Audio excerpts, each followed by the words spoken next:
I was about 6 when Hurricane Florence hit our little coastal town. We lived in a small cottage near Willow Creek, a place I always thought was peaceful, quiet, even beautiful in its own way. But that all changed after the storm. My dad doesn't talk about it much anymore, but there's something we all remember, something we still feel whenever we drive past that creek. It started the night the storm hit. Nothing really weird happened at first. We were used to hurricanes in our town. My parents boarded up the windows and we rode it out like we always did. But this one felt different, stronger. The wind howled like it was alive, and when the rain came, it wasn't just pouring, it was pounding against the roof like it wanted to get in. The creek behind our house swelled up, and the water was higher than I'd ever seen it. The storm lasted for hours, and by the time it was over, everything felt wrong. We didn't lose power, but there was this weird silence afterward. No birds, no wind, just stillness. A couple of weeks passed, and things were starting to go back to normal. Then, one night, Dad told me he heard something coming from the creek. He was carrying me back from the car after a late night at my grandparents' house. It was just after dark, and as he walked toward the back door, he froze. There was a sound, like crying. A woman's voice, soft at first, but getting louder the closer he got to the creek. He stopped and turned toward the sound. He said it was the strangest thing. He wasn't scared at first, just curious. It wasn't until he saw her that the fear hit him. Standing at the edge of the water was a woman. She was wearing this long, white dress, soaked to the bone, her hair plastered to her face. And she wasn't alone. She was holding a child, a boy about my age, and he looked just like me. Dad said he could barely believe what he was seeing. The woman's eyes were full of sadness, and she was crying. As Dad stared, the boy lifted his hand toward him, like he wanted to be picked up. That's when the woman's head snapped toward my dad, her eyes locking onto him. She screamed. Dad ran. He didn't stop until we were inside the house. The door slammed behind us. I don't remember much of what happened that night. I just remember being woken up by strange scratching sounds at the door, like something or someone was trying to get in. I cried, inconsolable, and my parents didn't know what to do. The next morning, we found deep scratches on the front door. They weren't normal scratches. They looked deliberate, like claw marks.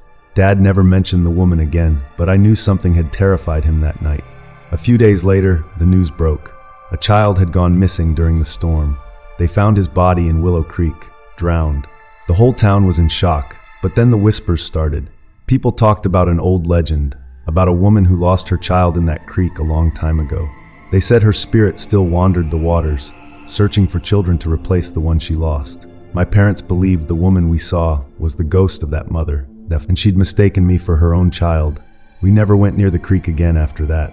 To this day, every time we pass it, we all feel that same sense of unease, like she's still there, waiting. In the weeks that followed, things only got weirder. It wasn't just the aftermath of the hurricane, the debris, or the fallen trees. There was a heaviness in the air, a sense that something was watching us. One night, my mom heard the crying. I was asleep, and Dad was sitting in the living room, flipping through channels on the TV, when she came rushing in, pale as a ghost. She said she could hear a woman's voice outside, crying again. Dad didn't want to go out and check. I could tell, even at my age, that he was scared. But something in him made him grab the flashlight and head out to the porch. He stood there for a few minutes, listening, the beam of the flashlight sweeping across the yard. At first, there was nothing but the sound of the wind rustling the leaves. But then, faintly like before, came that same crying from the direction of the creek. Dad didn't go any closer this time. He just stood there, frozen, listening. The crying didn't stop, and it got louder, like the woman was walking toward the house. Dad backed up, slammed the door, and locked it. That night, we heard the scratching again. Only this time, it was louder, more frantic, like whatever was out there was desperate to get inside. My parents stayed up all night, sitting on the couch, listening. I remember waking up a few times, hearing them whisper, but I didn't understand what they were saying.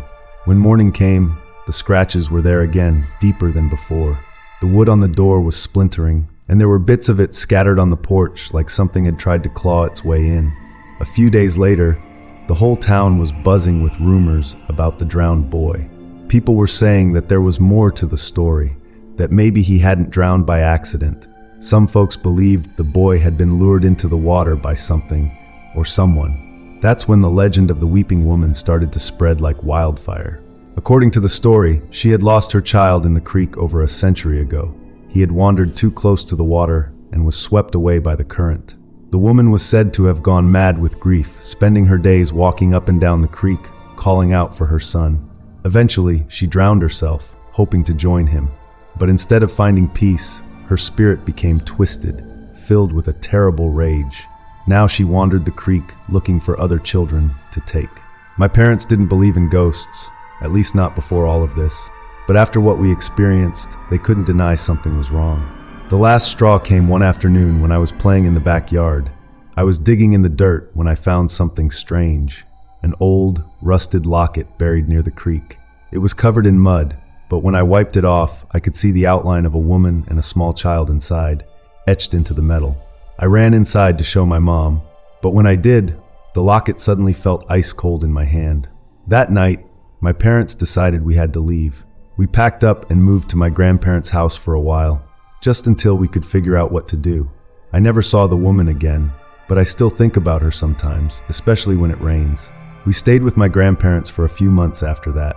My parents thought getting away from the house would help us all, but even then, the memory of that woman lingered.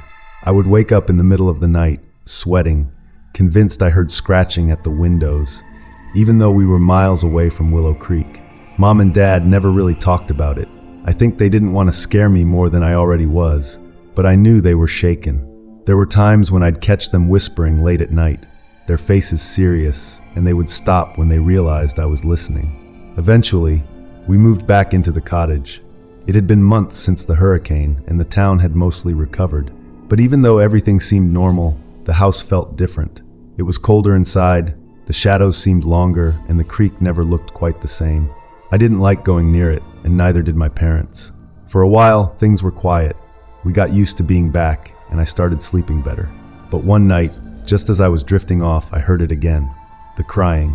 I froze in my bed, straining to hear. It was faint, coming from the direction of the creek. I didn't want to believe it was happening again. I told myself it was just the wind, but the more I listened, the clearer it became. The weeping grew louder, and soon it was impossible to ignore. My heart raced as I lay there, staring at the ceiling. I wanted to run to my parents, but something stopped me. I didn't want to know if they could hear it too. The crying went on for what felt like hours, but eventually it faded. The next morning I didn't mention it, neither did my parents. But the tension in the house was palpable, like we were all waiting for something to happen.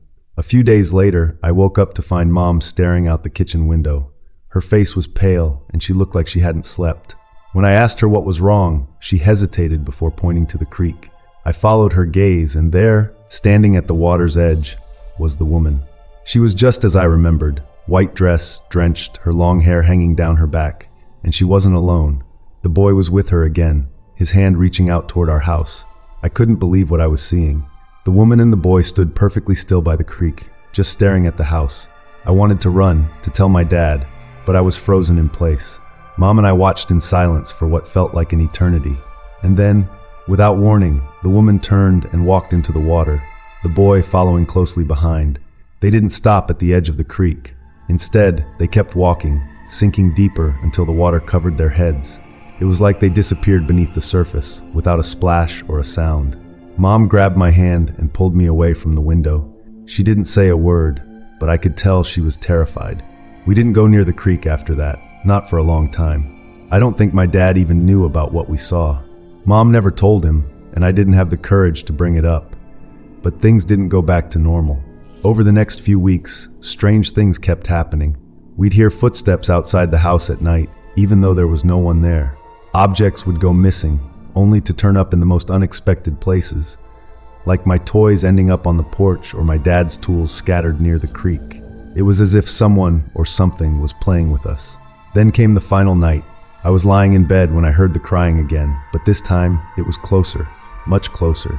It sounded like it was right outside my window. I lay perfectly still, trying not to make a sound, when I felt something. A cold, wet hand touched my leg. I shot up in bed, screaming, and my parents rushed in. I was crying, shaking, and pointing at the window, but by the time they looked, there was nothing there. Just the wind, they said. Just a nightmare. But I knew what I felt. The next morning, I found muddy footprints leading from the creek up to my bedroom window and back again. After that night, my parents finally decided it was time to leave the house for good. My mom had seen the footprints too, though she refused to talk about it. We packed our things and stayed with my grandparents again while my parents figured out what to do next. A few days later, while we were gone, the neighbor who lived closest to us came by to check on the house. He told my dad that when he got there, he found the front door wide open. Thinking we had been robbed, he called the police. They didn't find anything missing, but what they did find was unsettling. The house was flooded with water, even though it hadn't rained in days.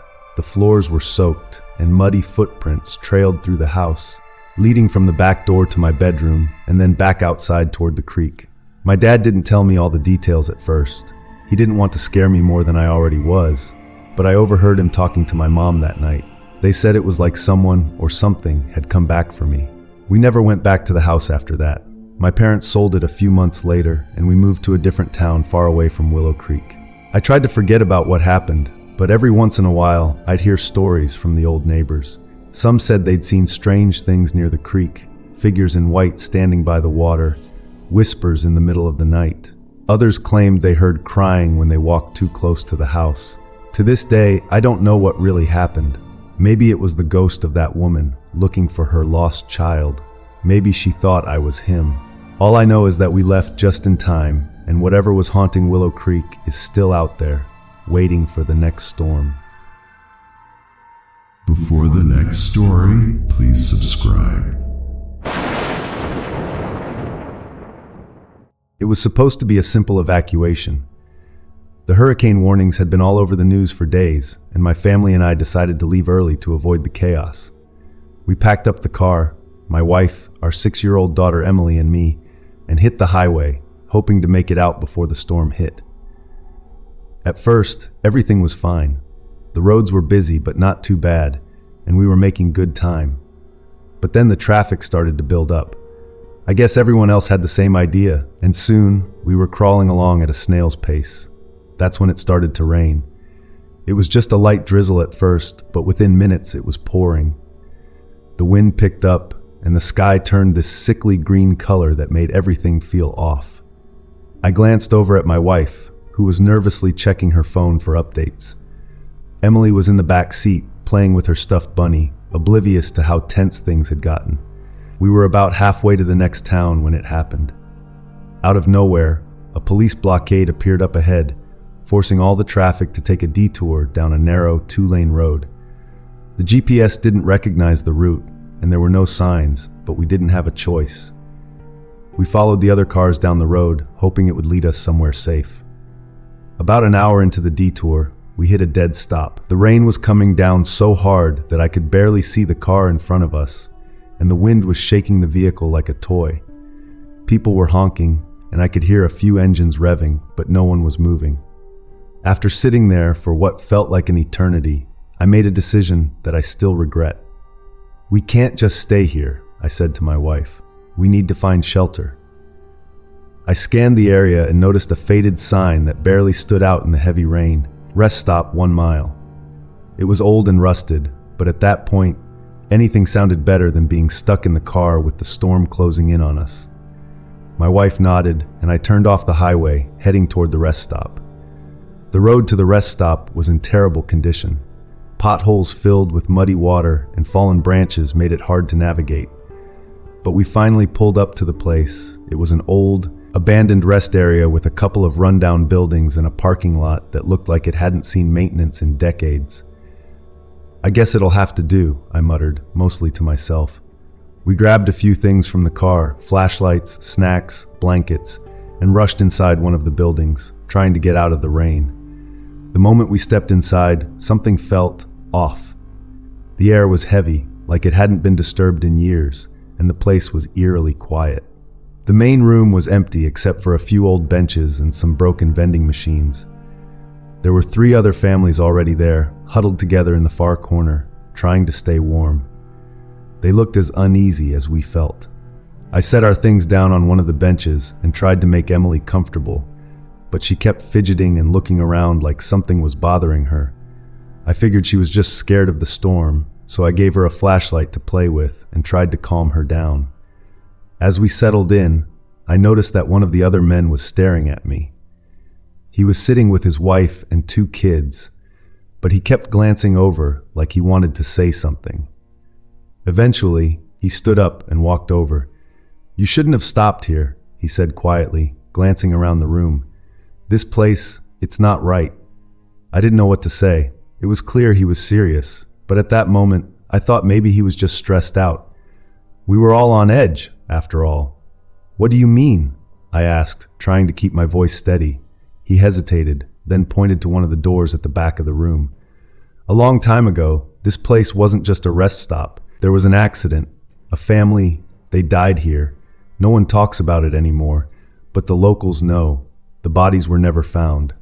I felt a chill run down my spine. I didn't believe in ghosts or any of that stuff, but there was something in the way he said it that made my stomach turn. I thanked him and walked back to my family, trying to shake off the unease. That's when Emily started acting strange. She was sitting on the bench, staring at one of the dark hallways that led further into the building. Her flashlight was off, but she didn't seem to notice. I called her name a couple of times, but she didn't respond. She just kept staring into the darkness. "Emily," I said again, louder this time. She finally turned to look at me. "Daddy, there's someone there," she whispered. "What do you mean, sweetheart? There's no one there." She pointed toward the hallway, her hand trembling. "I saw a little girl. She was standing right there." I exchanged a look with my wife, who was now just as freaked out as I was. We both knew there was no one else in the building besides the people we'd come in with. I grabbed the flashlight from Emily and pointed it down the hallway, but there was nothing. Just darkness. "We need to leave," I told my wife quietly. But before we could even gather our things, the power in the building flickered. The lights went out for just a second, and when they came back on, the air felt different, colder. The other families were huddling together, whispering to each other in hushed tones. Suddenly, we heard a loud bang from the hallway. It echoed through the building like something heavy had fallen. I jumped, and one of the other women screamed. I grabbed Emily and pulled her close. "Stay here," I told my wife. I didn't want to leave them, but I had to see what was going on. I walked slowly toward the hallway, shining my flashlight ahead of me. The corridor stretched out longer than it seemed before, and the air smelled musty, like rotting wood. As I reached the end, I saw the door. It was slightly ajar, creaking on its hinges. I pushed it open with my foot, half expecting someone or something to be standing behind it. But there was nothing, just an empty room. That's when I saw the writing on the wall. It was faint, scratched into the peeling paint like someone had used their fingernails to carve it. The words were barely legible, but I could make out 2 sentences. "They never left. Don't trust the ones who stay." I backed out of the room, heart racing, and practically ran back to my family. "We're leaving," I said. We grabbed our things and headed for the door, but as we reached the exit, I saw something that stopped me in my tracks. The other families were gone. Not a single trace of them remained. Not their bags, not their blankets, nothing. It was like they had never been there at all. We didn't wait to find out what had happened. We ran back to the car, the storm still raging around us, and drove away as fast as we could. To this day, I don't know what we encountered at that rest stop.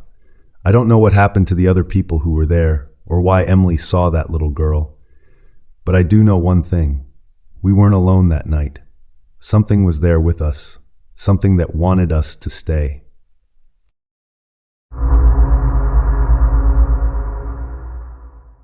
This story happened about 5 years ago, when I was living in a small town along the Gulf Coast.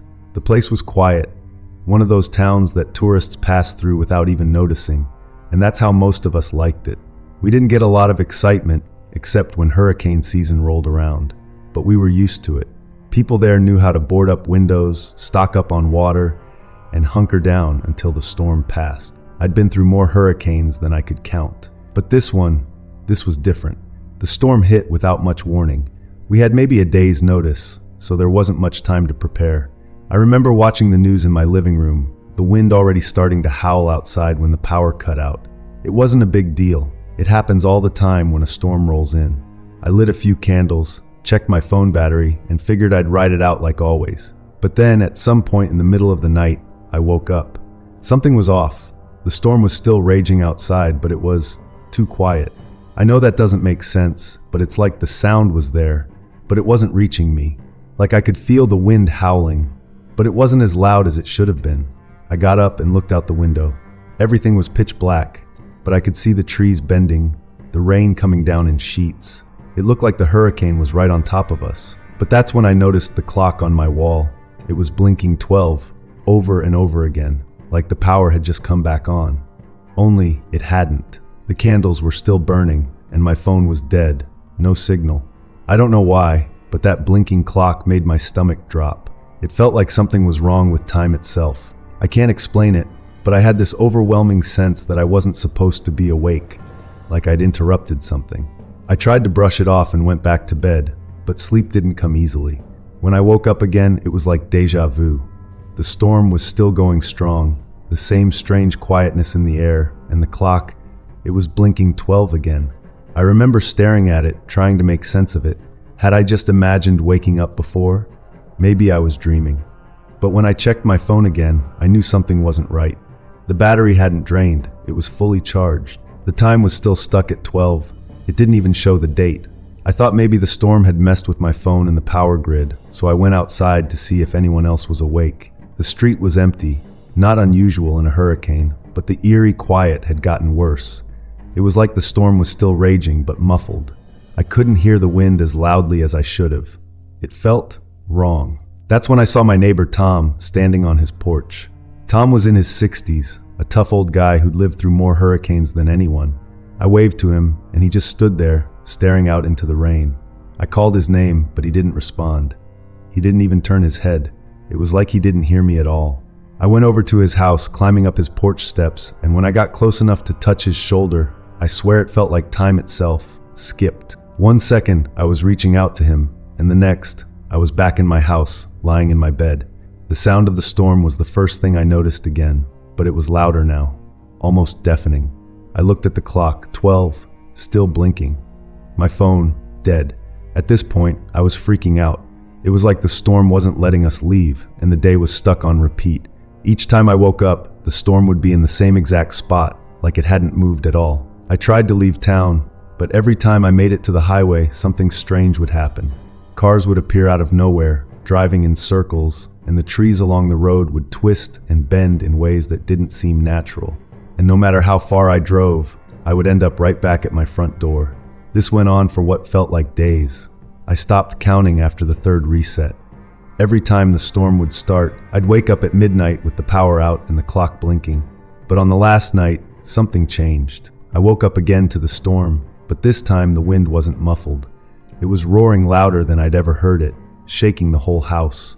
The windows rattled like they were going to shatter, and I could hear something in the wind. Not just the usual howling.